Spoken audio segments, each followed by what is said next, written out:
This is Movie and a Beer, a podcast based in Portland, Oregon, where you can share in our discussion about movies and what beers go best with them. From classic cinema to the latest blockbuster, we all can use a little help figuring out what beers to enjoy in the theater or at home. So listen in and explore with us the vast world of ales and lagers to pair up with your movie experience.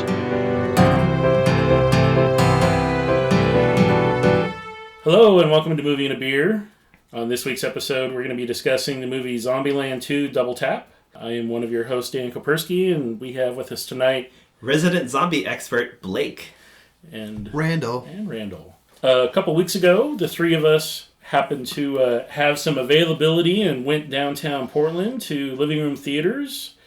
And it's a great place to go see a movie. They're smaller theaters. They have about 45 to 50 people that fit in each of the small... Very cozy. It's a living room theater. So it's a very small, not a big screen. It's really nice for certain films. I do appreciate it. We've seen a couple of films there that we've done reviews on. So I think it's going to be one of the places we'll frequent because they have a great tap selection. Amazing tap selection. And they also have bottles and cans. If you don't find anything on tap, they do have... It's a full bar and a full restaurant, so you can take food with you into the theater. They have weak security, so you can sneak in your beer. Yes, they do. I'm not condoning you sneak it in, but wink. We went on a Monday night, and surprisingly, the tickets were really cheap. If you're able to go on a weeknight, I'd highly recommend checking them out. They show first-run movies and some art films, so you might be able to catch some really interesting things there. As far as Zombieland 2, we were all three of us were really excited to go see it. You mean Zombieland 2, a double tap? Double tap, blah, yes. blah. I was excited. Mm-hmm. It's been how many years? 10 years? 10 years. Yeah. They released it, I think, on the anniversary of the first one. Like the anniversary month. Doesn't seem like that long ago, but it was a very different world. 2009. Yes, it was. So this film does bring back all the four main characters, Tallahassee, Columbus, Little Rock, and Wichita, or their professional names of Woody Harrelson, Jesse Eisenberg, Abigail Breslin, and Emma Stone.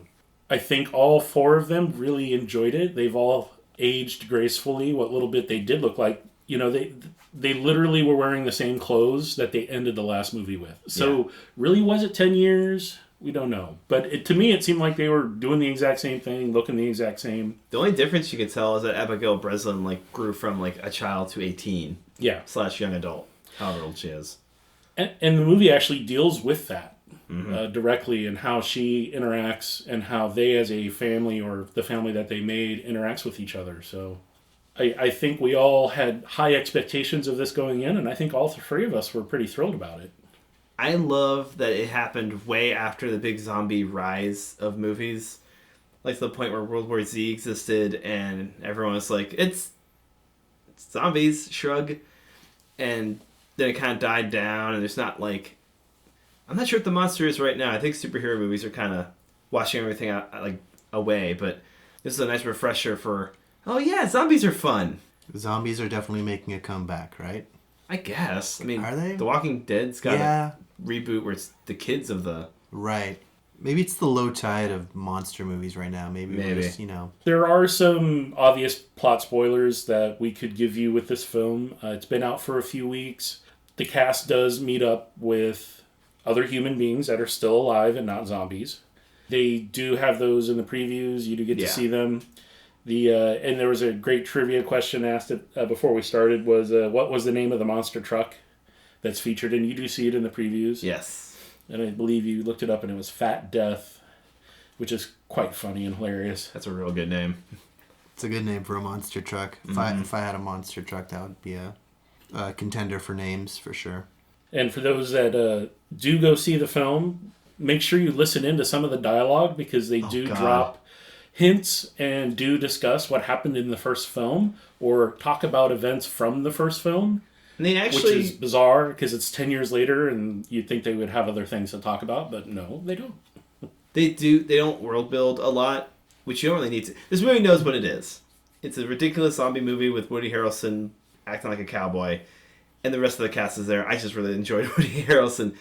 But they do, they break the fourth wall a little, and they drop a single line about how the power's still going. And I was like, that's okay, good for you guys. Real quick, done. It's covered. So any naysayers were like, why is this thing or whatever? There's other stuff, obviously, that you're like, okay, not sure how that works, but it... Yeah, there's going to obviously be plot holes and some questions. It's going to be it's a fun movie to watch for fun. Yeah. It's not cinema. It's just a fun movie. It is just a fun movie, and I think we went in with that intent. Yeah. Mm-hmm. Yeah, I would say it's a film about it's kind of about family values, right? Making up your own family values when the world goes to shit, you know? I think a lot of people can relate to that today, you know? I think families look a lot different in today's sort of world. It's really chaotic, the times we live in, pretty divided. Mm-hmm. And, you know, this movie says, what would happen if your best friends were, you know, zombie-killing maniacs like yourself? How would you survive? How would you keep the family together? I'd have a set of rules, or yes. or oh man, what was it? So there were commandments. The commandments. The commandments, I didn't want to say yes. constitutions, and that's not right. Yeah, no, they were commandments. So, yes, there's 50 plus rules on one side of the group, and now for a short period in the film, you do interact with like a weird clone. Doppelgangers of two of the characters, and they have literally similar rule sets, but they're not quite the same. That meets a tragic end, as I'm sure you can guess. That's what happens when you live amongst zombies and you get attacked by them. Eventually you get bit and turned into one. So yeah, that's what happens when you're a minor actor in a zombie film. You're bound to become one or just die. Yeah. Yep. Get ed up. I think we all three really enjoyed the film. Yes. I would highly recommend it if you need a break from society and what's going on today and you don't want to watch TV. Go check out this film. It definitely left all of us smiling when we left the theater. Yeah. Two full signs way up. Yeah. Yeah, I really think Mark Zuckerberg did a great job in this film. It's amazing he took time from testifying in Congress to be in this movie. Yeah. So, and they do actually, it's funny, they poke fun at some of the things that we have in today's society. They kind of make jokes and jab at it a little bit, which is funny because you're like, I want to create this company where strangers will pick you up in their car. And they all, like, crap all over it. And I realized, right, because the first movie took place at the same time that we were existing, and if there's been an apocalypse, they never invented Uber or Lyft or Postmates or any of that stuff. It was a better world. It kind of was. Simpler world. Simpler times. Easy prey. Yeah. Until now. Bum, bum, bum. When fake news was just news. What we'll move on to is talking about our beers here in a moment. So if we do have any commercials to add in the future, this would be the location that they go.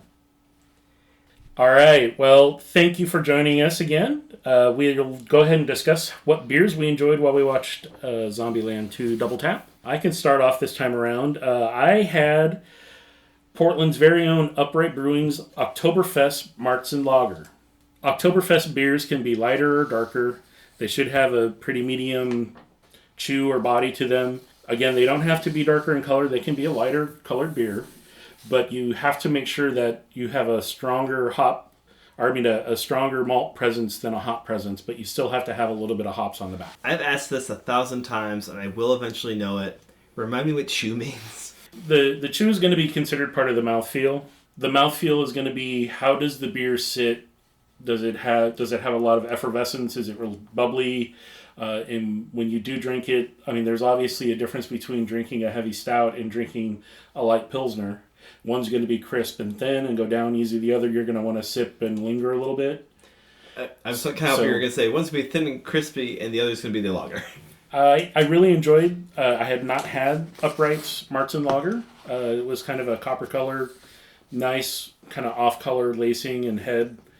Mild sweetness on the front. The spice was there. Reminded me kind of a dried fruit thing.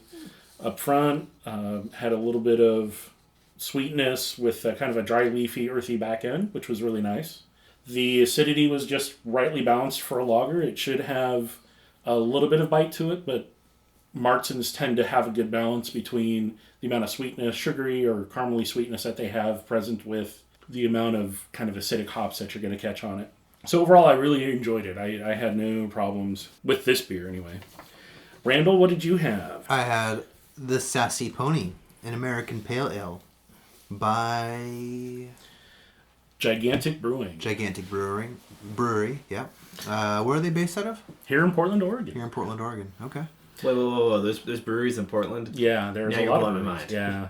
I thought this was a dry city, like Utah. Yeah, the fortunate thing was the last time we had gone to see a film at Living Room, Sassy Pony was the beer that I had selected. So That's right. if you listen to our podcast episode that covers Once Upon a Time in Hollywood, that was the beer that I had selected for that film. I thought it was great. I thought it was, the zesty citrus notes here that you've noted. You could definitely taste them. It was great for this film. It was just easy to drink. It was fun. Mm-hmm. Sassy like this film. Sassy like Woody Harrelson.